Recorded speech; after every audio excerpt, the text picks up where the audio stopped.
মাধ্যমে, কেউ উষ্মা প্রকাশের মাধ্যমে, কেউ যুক্তির নামে বিভাজন সৃষ্টি করে। এই যে বৈচিত্র্যের নামে বিভাজন, এটা 24-এর গণঅভ্যুত্থানের চেতনা নয়। আমরা দেখেছি একটা শক্তি কি করে আমাদের মধ্যে বিভাজন তৈরি করে আবারও ফিরত আসবার চেষ্টা করছে, এবং খুব বেশি দিন নেই আমাদেরকে হয়তো পরস্পরের বিরুদ্ধে এই যুদ্ধ না করে পরাজিত শক্তির বিরুদ্ধে টিকে থাকার যুদ্ধ করতে হবে, এটা আমার ধারণা। এবং আমি ভুল প্রমাণের সাথে খুশিও না। তবে একটা বিষয় বলি, নির্বাচন নিয়ে যে এই কথাগুলো বলছি, আমি এই কথা বলেই শেষ করবো। আসলে যে আমাদের আসলে 71, 90, 24 এখানে যারা প্রাণ দিয়েছে তাদের সবসময় একই লক্ষ্য ছিল। ছাত্র জনতা সবসময় প্রাণ দিয়েছে, অভিভাবকরা সবসময় ব্যর্থ হয়েছে অঙ্গীকার রক্ষা করার বিষয়ে। এবছর একটু ভিন্ন আশা ছিল যে অঙ্গীকার রক্ষা করার ক্ষেত্রে বোধহয় আরেকটু দায়িত্বশীল আচরণ সকলেই করতে পারবে। আমি নির্বাচন সংস্কার এটার সাথে আরো দুটো জিনিস যুক্ত করতে চাই। একটা হচ্ছে ঐক্য, আর একটা হচ্ছে প্র্যাকটিস অফ মোরালিটি, যেটা আমার একমাত্র বক্তব্য এবং শেষ।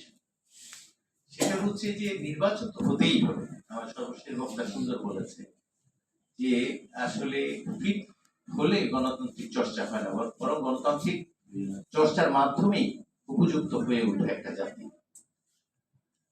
আফ্রিকার বতসোয়ানা, এটা হচ্ছে সেন্টার অফ সাউথ আফ্রিকা, এবং এটা ছোট্ট একটা দেশ, খুব বেশি না, 2.5 মিলিয়ন লোক।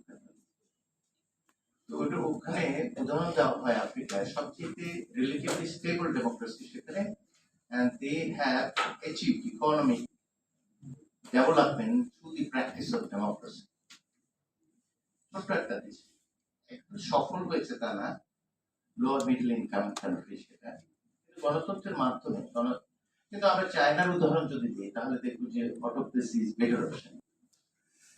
কেউ কেউ অভিমান করে বলে যে pretending democracy is Wars than autocracy.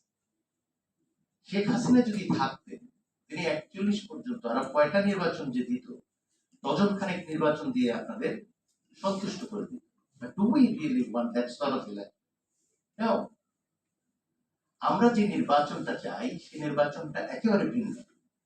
আমরা একটা নির্বাচন চাই যাতে করে আর 71, 90 এবং 24-এর পুনরাবৃত্তি না আসবে।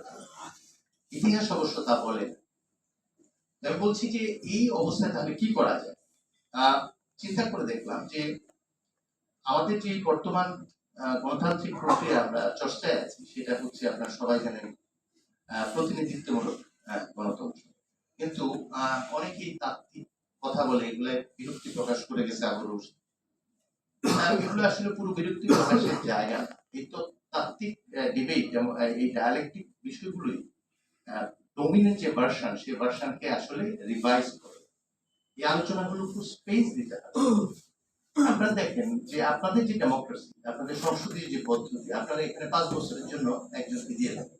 এই যদি 2 জন হয়, 5 বছর লাগবে আপনাকে শেষ করে দিতে, 5 মাসে শেষ করে বিদেশ চলে যাবে।